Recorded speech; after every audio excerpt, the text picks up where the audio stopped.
আসসালামু আলাইকুম ওরহমতুল্লাহ।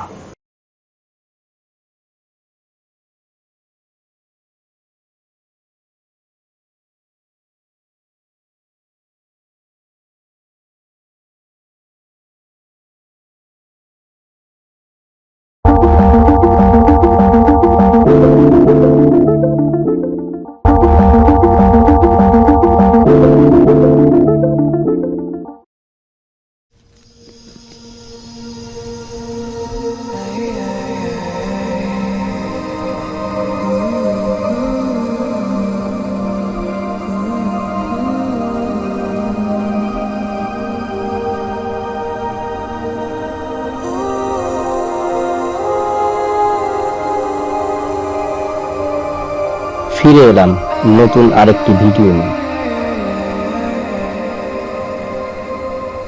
আমাদের নতুন আরেকটি ভিডিওতে সবাইকে স্বাগত।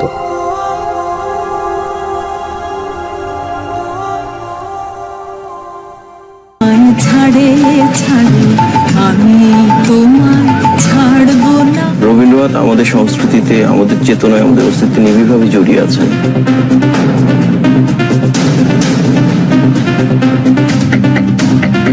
উপমহাদেশে বিশেষ করে আমাদের বঙ্গভাষায় যারা আমরা পড়াশোনা করে চিরস্মরণীয় হয়ে থাকি।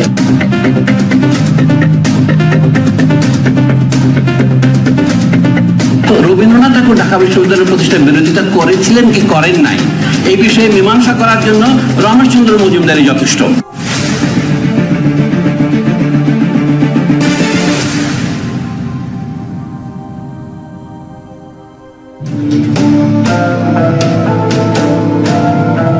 ভারতের পশ্চিমবাংলা রাজ্যের কলকাতা শহরের অন্ধকার এক জগৎ। এশিয়ার সর্ববৃহৎ পতিতালয়টি কলকাতার সোনাগাজীতে অবস্থিত। সোনাগাছির এই পতিতালয়ে প্রায় 1 লাখ মানুষের জীবন জড়িয়ে আছে। সেই সাথে জড়িয়ে আছে প্রায় 200 বছরের লুকিয়ে রাখা অনেক ইতিহাস। বাংলাদেশের জাতীয় চার নেতা সহ 1971 সালে এই পতিতালয়ে নিজেদের ধন মন জড়িয়েছেন অনেক আওয়ামী লীগের নেতা, যারা মুক্তিযুদ্ধের সময় ভারতে গিয়ে পিকনিক করেছেন। সেই পিকনিকের ফাঁকে সোনাগাছিতে সময় কাটানোর ফসল হয়ে যারা দুনিয়াতে জন্মগ্রহণ করেছেন, তাদের অনেকেই এখনো তাদের জন্মস্থানের মালিকের প্রতি কৃতজ্ঞ। সেই কৃতজ্ঞতা বোধ থেকে সোনাগাছির প্রতিষ্ঠাতা ঠাকুর পরিবারের সদস্য রবীন্দ্রনাথ ঠাকুরের প্রতি শ্রদ্ধা আর ভালোবাসায় অবনত তারা। আপনার লেখায় কিংবা আপনার ব্যক্তিগত চিন্তায় রবীন্দ্রনাথের ছাপ বা রবীন্দ্রনাথ কতটুকু? রবীন্দ্রনাথ আমাদের সংস্কৃতিতে, আমাদের চেতনায়, আমাদের অস্তিত্বে নিবিড়ভাবে জড়িয়ে আছেন। তার গভীর ভাবনা, মানব জীবন সম্পর্কিত ভাবনা, বিশ্ব ভাবনা আমাদেরকে অহিংসা বিশ্বাসের পথে আস্থাবান করে তোলে। রবীন্দ্রনাথের মধ্যে ধর্মের বিভাজন পেরিয়ে একটা আধ্যাত্মিকতা কাজ করেছে। এই যে সীমার মাঝে অসীম তুমি, এইভাবে দেখা, তার মানে আমি স্রষ্টার প্রতি যেমন আনুগত্য প্রকাশ করছি, তেমনি স্রষ্টাকে যে সম্পূর্ণভাবে আমি বুঝে উঠতে পারছি তাও নয়, সেটাকে তিনি একটা চলমান প্রক্রিয়ার মধ্যে রেখেছেন। গেল বছর 25শে বৈশাখ রবীন্দ্রনাথের 165তম জন্মবার্ষিকী পালিত হয়েছে। সম্প্রতি বছরগুলোতে রবীন্দ্রনাথের জন্ম মৃত্যু দিবস কিছুটা মিশ্র প্রতিক্রিয়ার মধ্য দিয়ে পালিত হয়েছে। আগের সেই সার্বজনীন শ্রদ্ধা ভালোবাসার বিপরীতে এখন বাংলাদেশের অধিকাংশ মানুষ রবীন্দ্রনাথকে মুসলিম বিদ্বেষী সাম্প্রদায়িক পতিতা ব্যবসায়ী হিন্দু অত্যাচারী জমিদার হিসেবে চিনতে শুরু করেছেন। তবে এবছর রবীন্দ্রনাথকে আবারও কিছুটা অতিমাত্রায় শ্রদ্ধা ভক্তির আসনে বসানোর চেষ্টা চলেছে। বিশেষ করে চিহ্নিত কিছু সোনাগাছিতে পয়দা হওয়া ভারতীয় এজেন্টদের লেখালেখি এবং সমাবেশে বক্তব্যগুলো নতুন করে বিতর্কের জন্ম দিয়েছে। বাংলাদেশকে বসে রাখতে ভারত গেল 55 বছর 71-এর কথিত মুক্তিযুদ্ধ, আওয়ামী লীগ, শেখ মুজিব এসব অস্ত্র ব্যবহার করেছে। 2024 সালের 5ই আগস্ট বিপ্লব পরবর্তী বাংলাদেশে আওয়ামী লীগের পতনের পরপর ভারতের তৈরি মুজিববাদের পাশাপাশি হিন্দুত্ববাদের সব অস্ত্র যেমন ISKCON, Poila Boishakh, Chhayanaut, CPB, Udichi, Proshika, Indira cultural centre সহ প্রথম আলো, ডেইলি স্টারেরও দুঃসময় চলছে।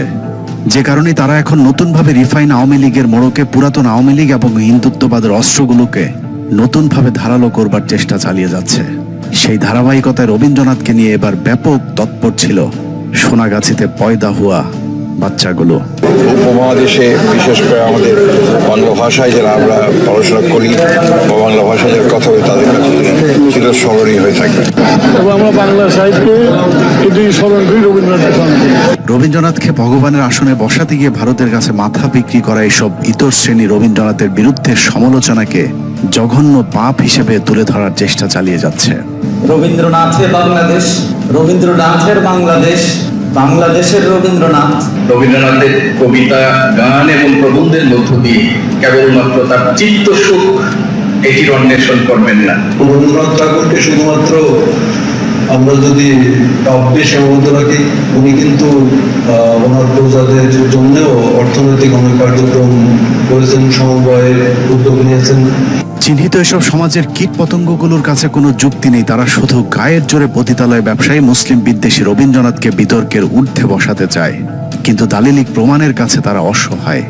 কথিত বিশ্বকবি রবীন্দ্রনাথের আসল ইতিহাস শুধু জঘন্য নয়, মরণোত্তর শাস্তিযোগ্য অপরাধ।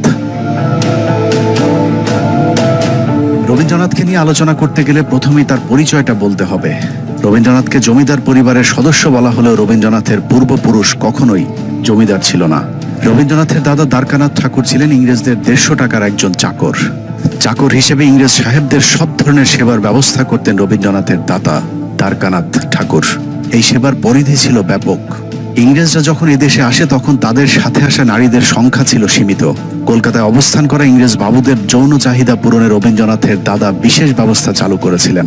সপ্তাহে একদিন দ্বারকানাথ ঠাকুরের বাসায় বসত মদ আর আফিমের আসর। সেই সাথে রাতভর আনন্দ ফুর্তির জন্য রাখা হতো ভারতীয় নারীদেরকে।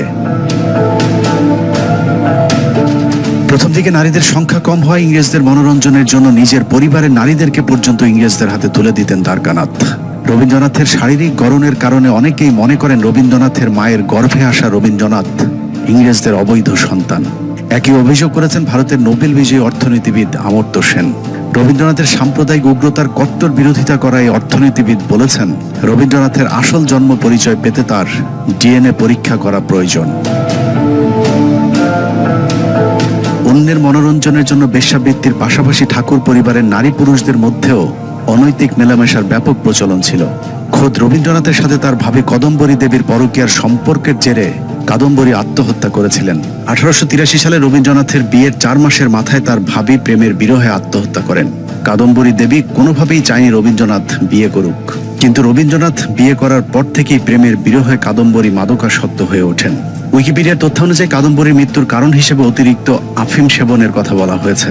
বিদেশি মাদক আফিমের সহজলভ্যতা প্রমাণ করে ঠাকুর পরিবারের সাথে ইংরেজদের কতটা গভীর সম্পর্ক ছিল। মূলত ঠাকুরবাড়ির জমিতে গোড়াপত্তন হয়েছিল কলকাতার বহুল আলোচিত সোনাগাছির পতিতাপল্লী, যার প্রতিষ্ঠাতা রবীন্দ্রনাথের দাদা দ্বারকানাথ ঠাকুর। 2012 সালে আনন্দবাজার পত্রিকার একটি নিবন্ধ ছাপা হয়েছিল, যেখানে ওই সোনাগাছিতে ঠাকুর পরিবারের মোট 43টি যৌনপল্লীর কথা বলা হয়েছে, যে ব্যবসা রবীন্দ্রনাথের জীবদ্দশা পর্যন্ত চালু ছিল বলেও পত্রিকাটিতে দাবি করা হয়েছে। ভারতের প্রখ্যাত ইতিহাসবিদ গোলাম আহমেদ মর্তুজা এক অনন্য ইতিহাসের অসাধারণ দ্বারকানাথ অধ্যায়ে রবীন্দ্রনাথের 3 পুরুষ ধরে চলা পতিতা ব্যবসার সবিস্তর চিত্র তুলে ধরা হয়েছে।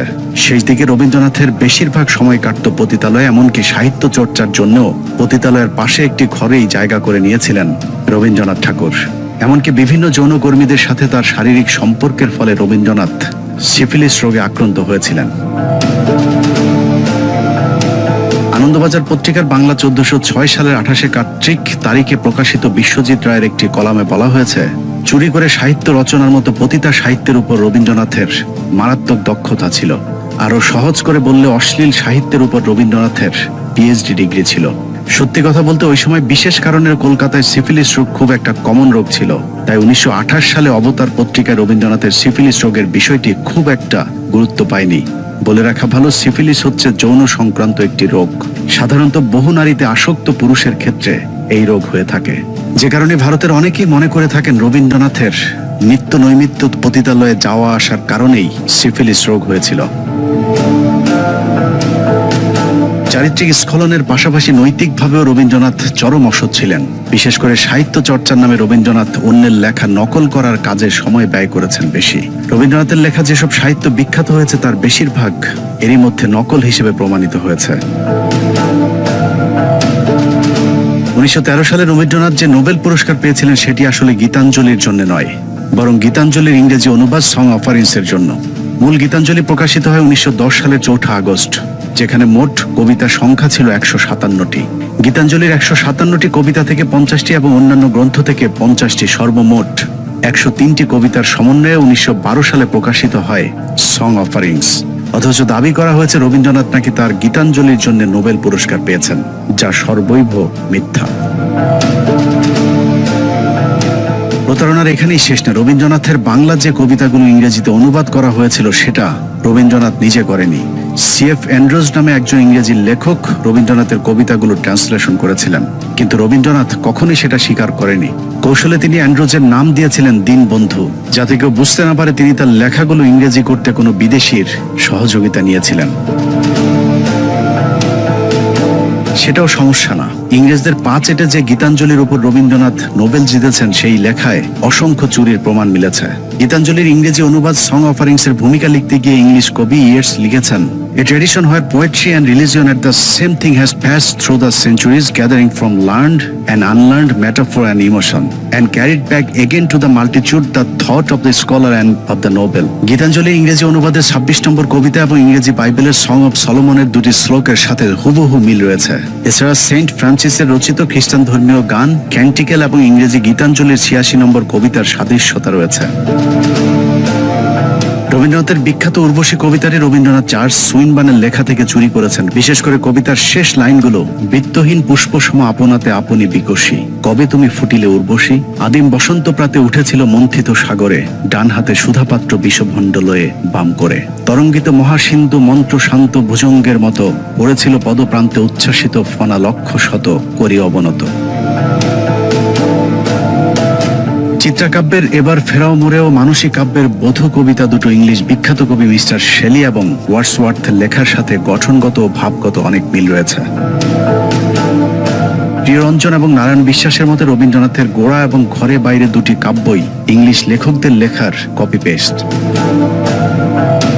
মুসলমানদেরকে নিজেদের সাহিত্য নিজেদের সৃষ্টি করার বয়ান দেয় রবীন্দ্রনাথ নিজেই মুসলমান লেখকদের লেখা চুরি করেছিলেন। রবীন্দ্রনাথের বিখ্যাত কাব্য গ্রন্থগুলোর বিরাট একটা অংশ মধ্যযুগের মুসলিম কবিদের থেকে চুরি করা। শেখ সাদি মির্জা গালিব এবং উমর খাইয়াম সহ মুসলিম অনেক লেখকের সাহিত্য রবীন্দ্রনাথ নিজের বলে চালিয়ে দিয়েছেন। ভারত তীর্থ নামের রবীন্দ্রনাথের বিখ্যাত কবিতাটি পার্সিয়ান কবি জালালউদ্দিন রুমির কবিতার হুবহু নকল। শুধু বিদেশি লেখক নয়, বঙ্গদেশীয় অনেক সাহিত্যকর্ম পর্যন্ত চুরি করেছিল বিশ্ব চোর রবীন্দ্রনাথ।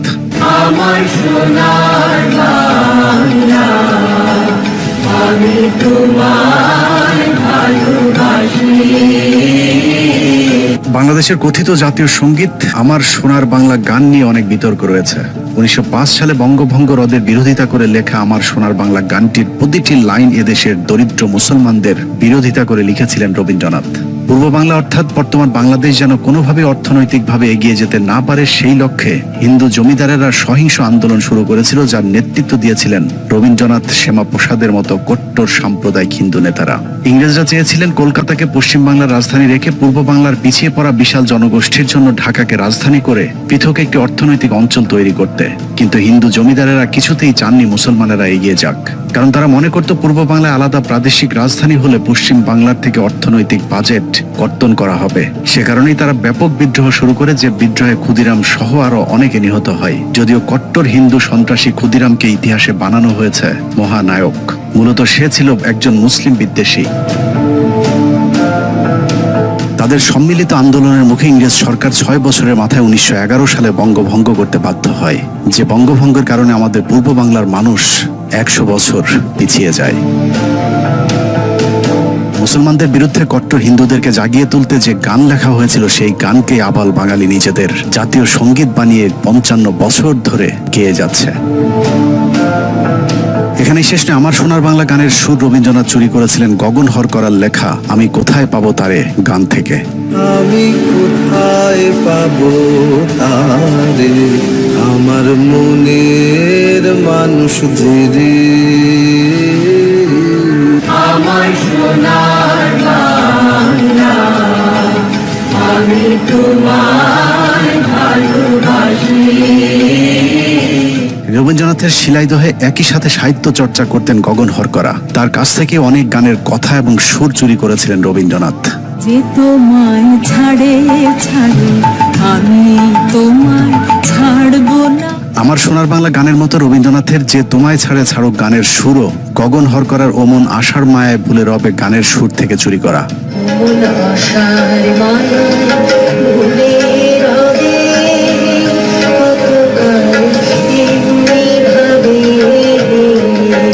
কোথায় পাবো তারে আমার মনের মানুষ ধীরে।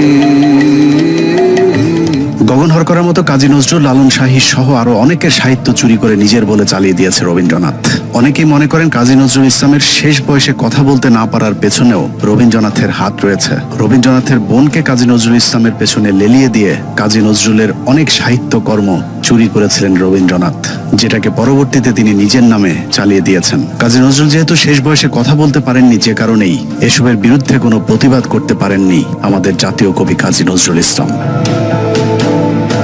রবীন্দ্রনাথের অধীনে থাকা প্রজাদের সাথেও চরম বৈষম্যমূলক আচরণ করতেন। বিশেষ করে নিম্নবর্ণের হিন্দু এবং মুসলমান প্রজাদের উপর বর্ণবাদী আচরণ চালিয়েছে রবীন্দ্রনাথ। মুসলমানদেরকে তো রবীন্দ্রনাথ মানুষই মনে করতেন না। মুসলিম অধ্যুষিত পূর্ব বাংলার মানুষকে নিয়ে বহুল আলোচিত সেই উক্তি, 7 কোটি সন্তানের হে মুগ্ধ জননী, রেখেছ বাঙালি করে মানুষ করনি। রবীন্দ্রনাথ কতটা মুসলিম বিদ্বেষী ছিল এটাই তার জ্বলন্ত প্রমাণ। তারপরেও বাংলাদেশের ভারতীয় দালালেরা রবীন্দ্রনাথকে বর্ণবাদী বলতে নারাজ, অথচ রবীন্দ্রনাথ ছিল ভারতীয় বর্ণবাদীদের প্রধান পৃষ্ঠপোষক। তো রবীন্দ্রনাথ ঠাকুর ঢাকা বিশ্ববিদ্যালয়ের প্রতিষ্ঠার বিরোধিতা করেছিলেন কি করেন নাই, এই বিষয়ে মীমাংসা করার জন্য রমেশচন্দ্র মজুমদারই যথেষ্ট। 1947 পর্যন্ত প্রত্যেক বছর বক্তৃতা তারা বলতেন এই বিশ্ববিদ্যালয় বন্ধ করে দেওয়া। ঢাকা বিশ্ববিদ্যালয়ের প্রতিষ্ঠায় যারা বিরোধিতা করেছিলেন তাদের মাঝে কলকাতা বিশ্ববিদ্যালয়ের ভিসি আশুতোষ মুখার্জি, তার ছেলে শ্যামাপ্রসাদ মুখার্জি, বিপিন চন্দ্র পাল, সুরেন্দ্র ব্যানার্জি, প্যারীমোহন মুখোপাধ্যায়, সুরেন্দ্রনাথ সমাজপতি এবং আম্বিকাচরণ মজুমদারের নাম সকলেই জানে। কিন্তু এসব মুসলিম বিদ্বেষী হিন্দু ব্রাহ্মণদের নেতৃত্বে থাকা রবীন্দ্রনাথের নামটা ইতিহাস থেকে মুছে ফেলার চেষ্টা চলেছে। অথচ ঢাকা বিশ্ববিদ্যালয়ের প্রতিষ্ঠা তথা পূর্ব বাংলায় মুসলমানদের শিক্ষার বিরুদ্ধে সবচেয়ে বেশি তৎপর ছিল রবীন্দ্রনাথ ঠাকুর।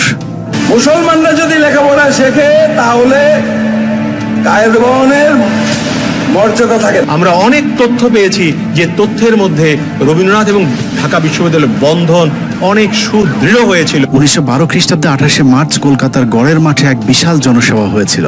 ঠিক তার দুদিন পূর্বে আরেকটি গুরুত্বপূর্ণ মিটিং হয়েছিল, যেখানে চূড়ান্ত সিদ্ধান্ত নেওয়া হয়েছিল যে ঢাকায় বিশ্ববিদ্যালয় হতে কোনোভাবেই দেওয়া যাবে না। গুরুত্বপূর্ণ সভায় হিন্দু নেতারা উপস্থিত ছিলেন। নতুন রাজ্য পুনর্গঠনে ঢাকা বিশ্ববিদ্যালয় প্রয়োজন কিনা বা শিক্ষা বিষয়ে করণীয় কি আলোচনার জন্য নীরজচন্দ্র চৌধুরী লিখেছেন, 1912 সালের 28শে মার্চ গড়ের মাঠের ওই সমাবেশের সভাপতি ছিলেন রবীন্দ্রনাথ ঠাকুর। ডক্টর রমেশচন্দ্র মজুমদার লিখেছেন, কলকাতা বিশ্ববিদ্যালয়ের ভিসি আশুতোষ মুখার্জির নেতৃত্বে ভাইসরয় লর্ড হার্ডিন্সকে 18 বার স্মারকলিপি দিয়ে চাপ সৃষ্টি করেছিল কোনোভাবেই যেন ঢাকা বিশ্ববিদ্যালয়ে প্রতিষ্ঠা করতে না দেয়া হয়। ওই সময় রবীন্দ্রনাথেরা ঢাকা বিশ্ববিদ্যালয়কে বিদ্রুপ করে মক্কা বিশ্ববিদ্যালয় ডাকতেন। জীবন্ত কিংবদন্তি ভারতের বিখ্যাত ইতিহাসবিদ সুকৃতি রঞ্জন বিশ্বাসের সরাসরি বক্তব্যই দিয়েছেন পতিতা ব্যবসায়ী রবীন্দ্রনাথ কতটা সাম্প্রদায়িক ছিলেন। গড়ের মাঠে সেই মিটিং এর থেকে অনেক বড় ডায়াস হলো, তার সভাপতি হলেন বিশ্বকবি রবীন্দ্রনাথ ঠাকুর। সেখানে প্রস্তাব পাস হচ্ছে ঢাকাতে যেন বিশ্ববিদ্যালয় ইংরেজ গভর্নমেন্ট না করে। 18 বার স্মারকলিপি দিয়েছিল যাতে ঢাকাতে ইউনিভার্সিটি না। এসব প্রমাণের বিরুদ্ধে অবশ্য সোনাগাছিতে জন্ম নেওয়া বাংলাদেশি রাজনীতিবিদ, পেশাজীবী, বুদ্ধিজীবীরা কাউন্টার ন্যারেটিভ তৈরি করেছেন। তাদের মতে রবীন্দ্রনাথ ছিল অসাম্প্রদায়িক, শিক্ষানুরাগী, সার্বজনীন একজন কবি। তাকে নিয়ে বিতর্কের কোনো অবকাশ নেই। এবার চলুন কারো কথা বিশ্বাস না করে রবীন্দ্রনাথের নিজের লেখা সাহিত্য থেকে প্রমাণ করা যাক কতটা সাম্প্রদায়িক, ইসলাম বিদ্বেষী, কট্টর হিন্দুত্ববাদী লেখা ছিল রবীন্দ্রনাথ ঠাকুর। রবীন্দ্রনাথ তার হিন্দু ধর্মের গুণগান করে লেখালেখি করলেও সবসময় ইসলামের বিরুদ্ধে চরম অবমাননাকর লেখালেখি করতেন। রবীন্দ্রনাথের বীরগুরু প্রবন্ধে ইসলাম ধর্মকে চরমভাবে কটাক্ষ করা হয়েছে। হযরত মুহাম্মদ সাল্লাল্লাহু আলাইহি সাল্লাম এবং গোবিন্দকে তুলনা করতে গিয়ে রবীন্দ্রনাথ লিখেছেন, ঈশ্বরের কাছে প্রার্থনা করিবার সময় মোহাম্মদ নিজের নাম উচ্চারণ করিতে আদেশ করিয়া গিয়াছেন। অথচ গোবিন্দর প্রশংসা করে লিখেছেন, গোবিন্দ ধর্মপ্রচার পুণ্যের জন্য বিস্তার ও পাপের বিনাশ সাধনের জন্য আসিয়াছেন। অন্যান্য মানুষ যেমন তিনিও তেমনই একজন মানুষ। তিনি পিতা পরমেশ্বরের দাস, এই পরমাশ্চর্য জগতের একজন দর্শক মাত্র। তাকে ঈশ্বর বলিয়া যে পূজা করিবে, নরকে তাহার গতি হইবে। অথচ হযরত মুহাম্মদ সাল্লাল্লাহু আলাইহি ওয়াসাল্লামও কোথাও তাকে পূজা কিংবা সেজদা করার কথা বলেননি। সেজদা একমাত্র মহান আল্লাহর প্রতি। তারপরেও রবীন্দ্রনাথ হযরত মুহাম্মদ সাল্লাল্লাহু আলাইহি ওয়াসাল্লামকে চরমভাবে অপমান করে কথা বলেছেন। এছাড়া রবীন্দ্রনাথ লিখেছেন, জবনদের মুখে আল্লাহু আকবার ধ্বনি আসছে, আর অন্যদিকে আর্য যোদ্ধারা হিন্দুস্তান রক্ষা করতে তাদের বিরুদ্ধে যুদ্ধ করছে। রবীন্দ্রনাথ মুসলমানদেরকে কতটা ঘৃণা করত তার লেখাতেই ফুটে উঠেছে। মুসলমানদেরকে এখানে জবন বলা হয়েছে, জবন অর্থ বর্বর। এছাড়া আল্লাহর নামটাও বিকৃতভাবে লিখেছে পতিতা ব্যবসায়ী রবীন্দ্রনাথ। অথচ হিন্দুস্তান রক্ষাকারী অর্থাৎ হিন্দুদেরকে আর্য যোদ্ধা হিসেবে উল্লেখ করেছে তিনি। রবীন্দ্রনাথ মূলত ভারতের মুসলিম শাসনের বিরুদ্ধে সাম্প্রদায়িক এই লেখাটি লিখেছেন। যদিও রবীন্দ্রনাথের পুরো সাহিত্য জীবনে ইংরেজ শাসনের বিরুদ্ধে একটি অক্ষরও লেখা নেই। যেখানে আমাদের জাতীয় কবি ইংরেজদের বিরুদ্ধে লেখালেখি করতে কারাভোগ করেছিলেন, কারাগারে বসেই তিনি লিখেছিলেন কারারই লৌহ কপাট। প্রায়শ্চিত্ত নাটকে রবীন্দ্রনাথ লিখেছেন, খুন করাটা যেখানে ধর্ম সেখানে না করাটা পাপ। এটা শিখতে তোমার বাকি আছে যে মুসলমান আমাদের ধর্ম নষ্ট করছে, আর যারা মিত্র তাদের বিনাশ না করাই অধর্ম। বেদ ব্রাহ্মণ রাজা ছাড়া আর কিছু নাই ভবে পূজা করিবার, এই কটি কথা যেন মনে সার, ভুলিনি আমি কথা হবে। অর্থাৎ পৃথিবীর একমাত্র হিন্দু ধর্মই সঠিক ধর্ম, তাদের ব্রাহ্মণ রাজাই একমাত্র পূজার যোগ্য। এক কথায় বললে রবীন্দ্রনাথ ছিল শুধুমাত্র মুসলিম বিদ্বেষী। রবীন্দ্রনাথের জীবদ্দশাতেই তার বিরুদ্ধে সাম্প্রদায়িকতার অভিযোগ উঠেছিল। বিশেষ করে মুসলিম বিদ্বেষের বিষয়টি পরিষ্কারভাবে ফুটে উঠেছিল, এবং রবীন্দ্রনাথ নিজেই হিন্দুত্ববাদীদের কবি হিসেবে নিজেকে পরিচয় দিতে গর্ববোধ করতেন। তিনি লিখেছিলেন, মুসলমান বিদ্বেষ বলিয়া আমরা আমাদের জাতীয় সাহিত্য বিসর্জন দিতে পারি না। মুসলমানদের উচিত নিজেদের জাতীয় সাহিত্য নিজেদেরই সৃষ্টি করা। রবীন্দ্রনাথ জীবিত থাকতেই তার সাহিত্য মুসলমানদের জন্য নিষিদ্ধ করে গিয়েছিলেন, যদিও সেই সাহিত্য এখন আমাদের মুসলমানদেরকে নানাভাবে গেলানোর চেষ্টা করা হচ্ছে। কবি মোতাহার হোসেন চৌধুরী শান্তিনিকেতনে রবীন্দ্রনাথকে জিজ্ঞেস করেছিলেন, আপনার লেখা ইসলাম এবং বিশ্ব নবী সম্পর্কে কোনো প্রশংসা নেই কেন? উত্তরে রবীন্দ্রনাথ বলেছিলেন, কোরআন পড়তে শুরু করেছিলাম, কিন্তু বেশি দূর এগোতে পারিনি, আর তোমাদের রাসূলের জীবন চরিত্র ভালো লাগেনি। ইংরেজদের 200 বছরের ইতিহাসে ব্রিটিশ বিরোধী সংগ্রামে মুসলমানরা প্রতিটি আন্দোলনে নেতৃত্ব দিয়েছেন। অন্যদিকে রবীন্দ্রনাথের মতো ব্রাহ্মণ শ্রেণী ইংরেজদের পা চেটে জমিদার তন্ত্র টিকিয়ে রেখেছেন। শুধু তাই নয়, মুসলমানেরা ইংরেজদের বিরুদ্ধে বিদ্রোহ করারও কট্টর সমালোচক ছিলেন রবীন্দ্রনাথ। রবীন্দ্রনাথ তার কণ্ঠরোধে লিখেছেন, কিছুদিন হইল একদল ইতর শ্রেণীর অবিবেচক মুসলমান কলকাতার রাজপথে লোস্টন হস্তে অভদ্রতার চেষ্টা করিয়াছিল। তাহার মধ্যে বিস্ময়ের ব্যাপার এই যে উপদ্রবের লক্ষ্যটা বিশেষ করে ইংরেজদের প্রতি। তাদের শাস্তিও যথেষ্টই হইয়াছিল। প্রবাদ আছে, ইটটি মারিলে পাটকেলটিও খাইতে হয়, কিন্তু মূলগণ অর্থাৎ মুসলমানগণ ইটটি মারিয়া পাটকেলের অপেক্ষা অনেক শক্ত শক্ত জিনিস খাইয়াছিল। এরপরেও রবীন্দ্রনাথ নাকি দেশপ্রেমিক এবং ব্রিটিশ বিরোধী লেখক ছিলেন। এরপরও যেসব বাংলাদেশি মুসলমানেরা রবীন্দ্রনাথকে ঘুরিয়ে পেঁচিয়ে অসাম্প্রদায়িক মেধাবী বাংলাদেশি মুসলমানদের শুভাকাঙ্ক্ষী হিসেবে প্রতিষ্ঠিত করতে চাবে, তারা হয়তো জ্ঞানহীন অথবা জ্ঞান পাপী, অথবা সোনাগাছের রক্ত তাদের শরীরে প্রবাহমান। রবীন্দ্র প্রেমীরাই সিদ্ধান্ত নিক তারা আসলে কোনটা। বাংলাদেশের মুসলমানদের কাছে আজ সবকিছু পরিষ্কার। আমরা মনে করি রবীন্দ্রনাথ মানে বিজেপি, রবীন্দ্রনাথ মানে RSS। রবীন্দ্রনাথের দেখানো পথেই সৃষ্টি হয়েছে আজকের কট্টর হিন্দুত্ববাদী সন্ত্রাসী মোদী, অমিত শাহ কিংবা শুভেন্দু অধিকারীদের মতো হিন্দু সন্ত্রাসীরা। রবীন্দ্রনাথ, শ্যামাপ্রসাদ মুখার্জিদের দেখানো পথে আজকের ভারতের মুসলমান নিধনের কাজ চলছে। অতএব চোর, পতিতা ব্যবসায়ী, মুসলিম বিদ্বেষী রবীন্দ্রনাথকে না বলুন। চোরের লেখা বই, কবিতা, প্রবন্ধ, সর্বোপরি চুরি করা কথিত জাতীয় সঙ্গীত পাঠ করা এখনই বন্ধ করুন। আল্লাহ হাফেজ। দেখা হবে পরবর্তী কোনো ভিডিওতে। সে পর্যন্ত সবার সুস্থতা এবং নেক হায়াত কামনা করে এখনকার মতো আল্লাহ হাফেজ। পরবর্তী ভিডিও আসার আগ পর্যন্ত ভালো থাকা হয়ে যেন। পরবর্তী ভিডিওতে আমরা সবাই মিলে নতুন কোনো শিক্ষা তথ্যে যুক্ত হব। কেমন?